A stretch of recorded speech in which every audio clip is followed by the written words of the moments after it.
Joe Pass, for many guitar players, is the pinnacle of playing in the style of being able to make his guitar sound like a piano player in terms of two hands, a comping hand and a soloing hand. But as guitar players, we only have one hand, so how does that work? In this lesson, I want to show you some simple but effective chord concepts that Joe uses to achieve this and take his solo and trio playing to the next level. Alright, let's get started.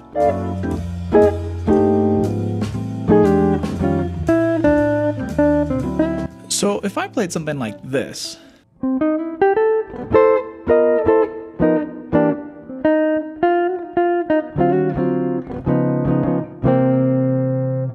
let me show you the concept that I just demonstrated, which I got from his record Intercontinental from the song Stomping at the Savoy. Joe's idea is that he harmonizes the blues scale with various voicings of the 5 and the 1 chord of whatever key we're playing in. Once we do this, we can then use these voicings in between our single note lines like this,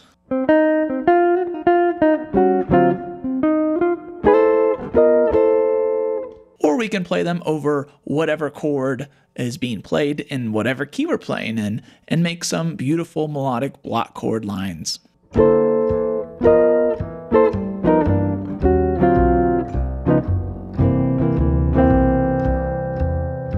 So first we need to play the blues scale of whatever key we're playing in. In this case, we're playing in the key of C, so we're going to want to use the C blues scale.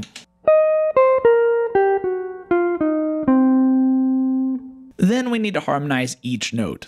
Joe harmonizes this by doing various voicings of the 5 chord and the 1 chord repeatedly. So our first note that we started with, our E flat, Joe harmonizes that using a G7 voicing, which sounds like this. He then moves that G7 voicing to the next chord of the blues scale, which is C, and harmonizes that with a voicing of C7. He then repeats this pattern with some slight variation until we get the whole blues scale harmonized, sounding like this.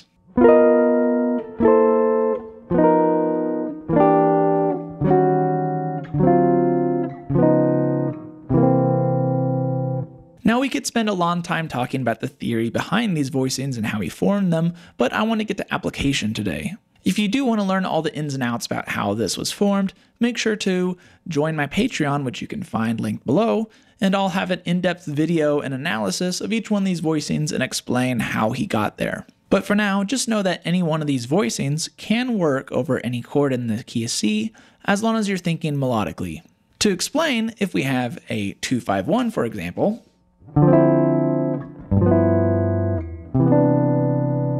we could play any of these voicings over this progression.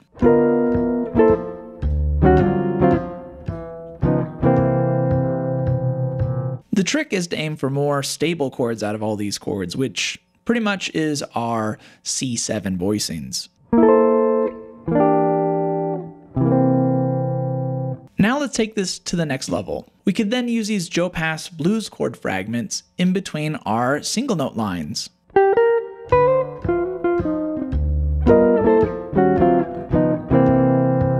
All I did was go back and forth from single note blues ideas using our blues scale and our Joe Pass blues chords that are harmonized again using the blues scale. Here's another example.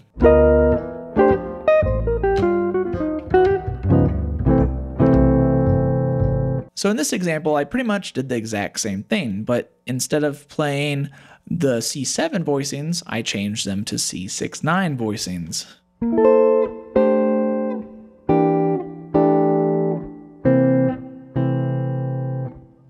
What this does is it makes it sound a little bit more stable if you're playing over more major key oriented harmonies such as major 7s and minor 7s. But that doesn't mean the dominant 7s won't work, it just makes it sound bluesier. Here's the Joe Pass blues chord voicings, but now with the C6-9 instead of the C7.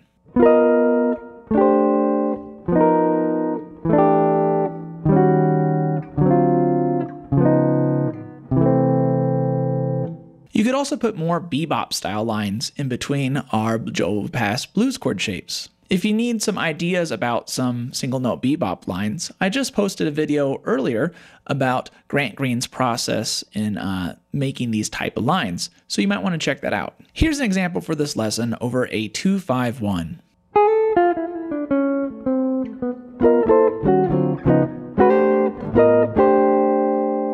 Alright, so now we have our Joe Pass blues shapes under our fingers and in our ears. The next Joe Pass chord concept that I want to show you is based on something called inner voice movement. Check this out.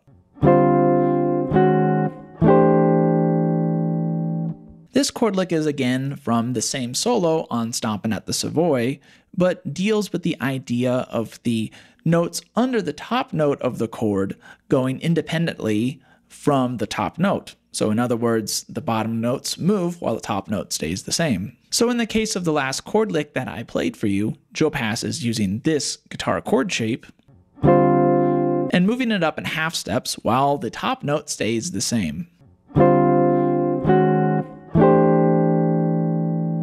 This works as a 2-5-1 chord lick, as our first chord shape works as a D minor 7, and then the second chord acts as a passing chord to our last chord, which functions as a C6-9 chord. In other words, our 1 chord. What makes this sound so cool are those inner voices that are moving. Based on this concept, we can then create another chord lick that does the exact same thing with only 2 notes. Take this chord lick. The top note is the root of whatever key we're playing in. In this case, we're playing in C, so our top note is C. And the note below that is going to be the 5th of whatever key we're playing in. In this case, it's going to be G. That second note then moves chromatically down to the 3rd of the key. So then we get our inner voice movement from the G to the E, while our C remains stationary at the top. You could also reverse this and do this the opposite and move the E to the G. Both of these chord licks work great in order to fill in space over a 2-5-1. So in a 2-5-1, we could play single note ideas over the first part and then use our chord lick over the last part.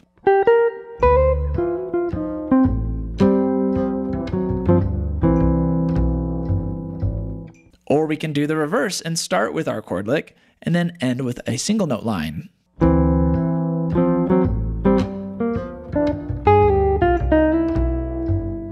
We can also combine everything together and incorporate our Joe Pass blues chord shapes as well.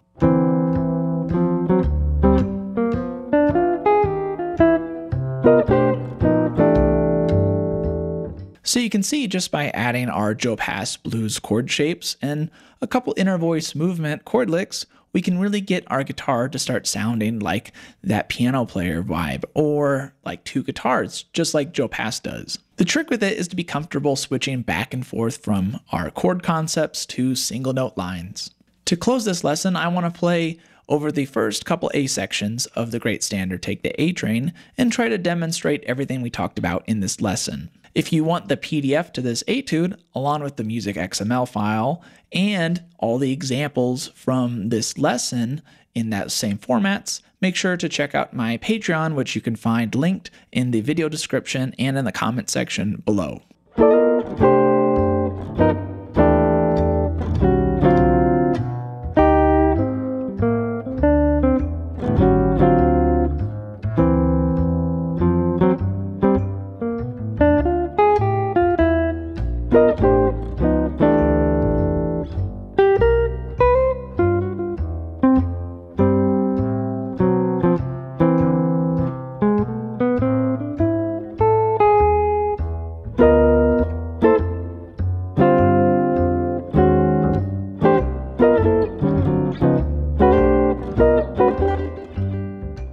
Thank you guys so much for watching this lesson about Joe Pass chord concepts that can transform your playing. If you like this pseudo solo guitar / trio guitar format and want more ways to expand the sound of what a guitar can do in this kind of style, make sure to let me know in the comment section below, and I'll put it on my list of videos to make. Also, I want to give a quick shout out to Henriksen Amplifiers, who I recently did a video that we collaborated with, and they are now partners with the channel. So if you buy anything from Henriksen, make sure to use the code Borton for 5% off.